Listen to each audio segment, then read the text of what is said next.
स्वभावचिन्मयानन्दम् कृपापूर्णं जगत्पतिं हरिषड्वर्गजेतारम् नित्यानन्दगुरुं भजे। स्वभावचिन्मयानन्दम् कृपापूर्णं जगत्पतिं हरिषड्वर्गजेतारम् नित्यानन्दगुरुं भजे। ஞானத்தை தாண்டிய ரசம்.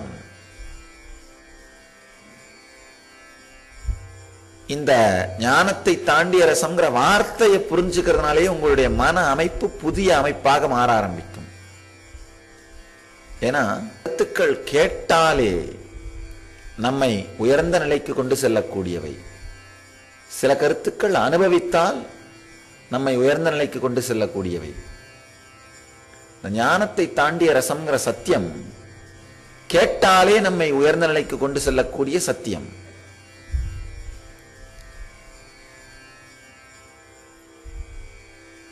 ஞானத்தை தாண்டிய ரசம், அந்த வார்த்தையை ஆழ்ந்து புரிஞ்சுக்கணும். கிருஷ்ணனை இதை உதாரணமா சொல்லலாம். கிருஷ்ணனால்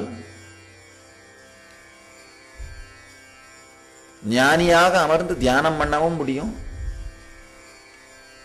புத்தரை போல அமர்ந்து அந்த மோன நிலையிலே தவ நிலையிலே இருந்து உபதேசம் பண்ணவும் முடியும். இறங்கி கோபிகைகளோடு ராசலீலை பண்ணவும் முடியும். புத்தரால ஞானத்தில் உட்கார்ந்து இருக்க முடியும், அவ்வளவுதான். புத்தர் டான்ஸ் ஆடுறது கொஞ்சம் கற்பனை பண்ணி பாருங்க, முடியாது. அவரால் ஆட முடியாது, அவரால் நடனம் ஆட முடியாது. ஆனால் கிருஷ்ணனால நடனமிடவும் முடியும். ஞானத்தை தாண்டிய இந்த ரசத்தை தன் வாழ்க்கையின் ராசமாக மாற்றியவன் ஸ்ரீகிருஷ்ணன். ஞானத்தை தாண்டிய ரசத்தை தன் வாழ்க்கையின் ராசமாக மாற்றியவன், ராசலீலையாக. ஈஸ்வரனாலையும் ரெண்டையும் பண்ண முடியும். ஈஸ்வரனால தட்சிணாமூர்த்தி ஆலமரத்தடியில் அமர்ந்திருப்பவனும் அதே ஈஸ்வரன் தான். ஆனந்த நடராஜனாக ஆனந்த சபையிலே தாண்டவம் விடுபவனும் அதே ஈஸ்வரன் தான். அவரால் ரெண்டும் பண்ண முடியும். ஞானத்தை தாண்டிய ரசத்திற்குள் நுழைய முடிந்தவர் ஸ்ரீகிருஷ்ணர். அதே மாதிரி ஈஸ்வரன். அருமையான ஒரு பாகவத கதை. கிருஷ்ணனை சுற்றியும் பல கோபிகைகள், எண்ணிறந்த அழகான இளம்பெண்கள் ஆடிக்கொண்டிருக்கிறார்கள். சிசுபாலனுக்கும் அதே மாதிரி பல மனைவிகள். சிசுபாலன் தான் பாகவதத்தோட வில்லன். அப்போ அந்த காலத்துல கிருஷ்ணனை எதிர்த்து அவரை மாதிரியே வாழ முயற்சி பண்ணான். கிருஷ்ணனுக்கும் பல ஆயிரம் கோபிகைகள், சிசுபாலனும் அதே மாதிரி பல இளம்பெண்களை தன்னுடைய அரண்மனையில தாசிகளாக வைத்திருந்தான்.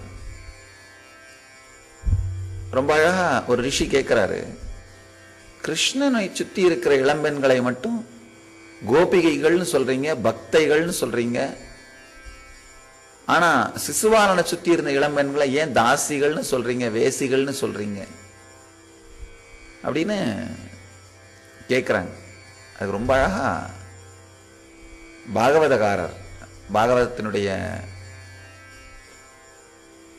உரையாளர், பாகவதத்தை சொல்லிய சுகபிரம்மம் மிக அழகா விளக்கம் கொடுக்கிறார். ரொம்ப அருமையான விளக்கம்.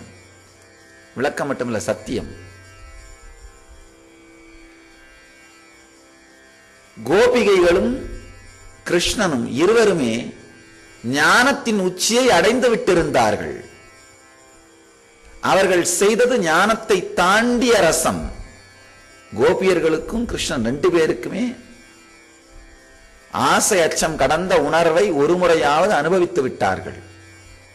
ஞானத்தை அடைந்து விட்டார்கள். அவங்க ரெண்டு பேரும் வேற வேற இல்லைன்னு தெரியும். கோபியர்களுக்கு தெரியும் தானே தான் கிருஷ்ணனா இருக்கிறோன்னு. கிருஷ்ணனுக்கு தெரியும் தான்ற உணர்வே தான் கோபியர்களா இருக்காங்கன்னு. அவங்க ரெண்டு பேருக்குமே அந்த உணர்வு நிலையிலே அபேத நிலையை அடைந்து விட்டார்கள். அந்த ஞானத்தை அடைந்து அதை தாண்டி எளிமையான விளையாட்டிலே ஈடுபட்டிருக்கிறார்கள். ஒண்ணுமில்ல, உங்களுடைய குழந்தைக்காக நீங்க ஒரு பிஸ்கட் பாக்கெட் வாங்கி வந்து கொடுக்குறீங்க. உங்களுக்கும் தெரியும் அது உங்க பணம் தான், குழந்தைக்கும் தெரியும் அது உங்க பணம் தான். ஆனா குழந்தை அதுல இருந்து ஒரு பிஸ்கட்டை எடுத்து உங்களுக்கு உங்க வாயில திரும்ப வச்சா எப்படி இருக்கு? குழந்தை கொடுக்கலன்னா நீங்க சாப்பிடாம போயிட போறீங்களா? பட்டினி கிடக்க போறீங்களா? ஏதாவது மிஸ் ஆயிடுது போதா? ஒண்ணும் கிடையாது. ரெண்டு பேருக்குமே தெரிஞ்ச ஒரு விஷயம் இது உங்களது தான் அப்படின்னு. ஆனா அந்த குழந்தை திருப்பி கொடுக்கும்போது அது ஒரு இனிமையான லீலை. அதே மாதிரி இந்த கிருஷ்ணனும் சரி கோபியர்களும் சரி ரெண்டு பேருக்குமே இந்த பூரணமான ஞானம் மலர்ந்து விட்டது. அவங்க ரெண்டு பேருக்குமே உடலாலே அடைகின்ற சுகம் ஒன்று இல்லை. இரண்டு பேருமே உணர்வினாலே உத்தம நிலையை அடைந்தவர்கள். கோபியர்களுக்கு தெரியும் பரம்பொருளான பிரபஞ்ச சக்தியே அங்க கிருஷ்ணன் அப்படிங்கிற வடிவத்தில் விளையாடிட்டு இருக்குன்னு.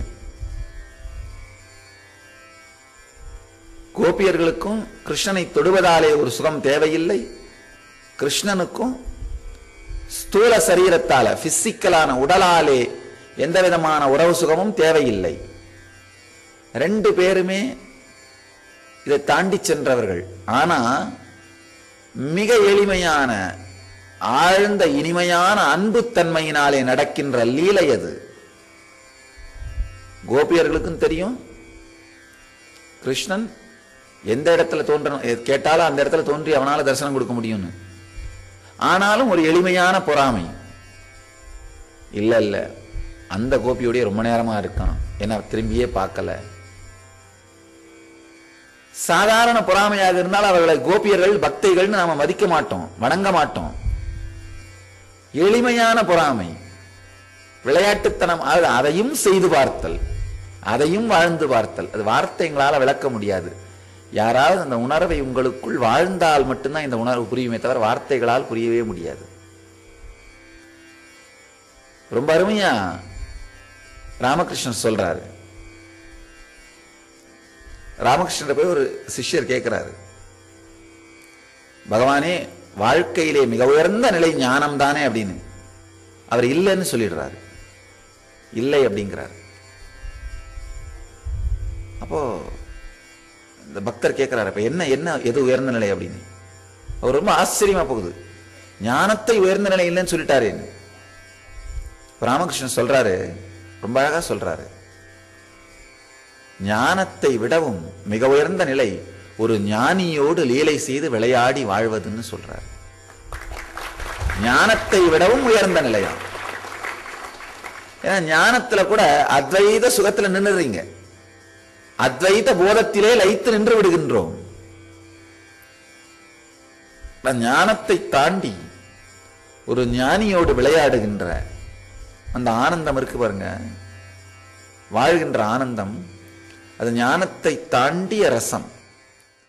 நித்யம் சரணம் கச்சாமி, தியானம் சரணம் கச்சாமி, ஆனந்தம் சரணம் கச்சாமி, நித்யானந்தம் சரணம் கச்சாமி.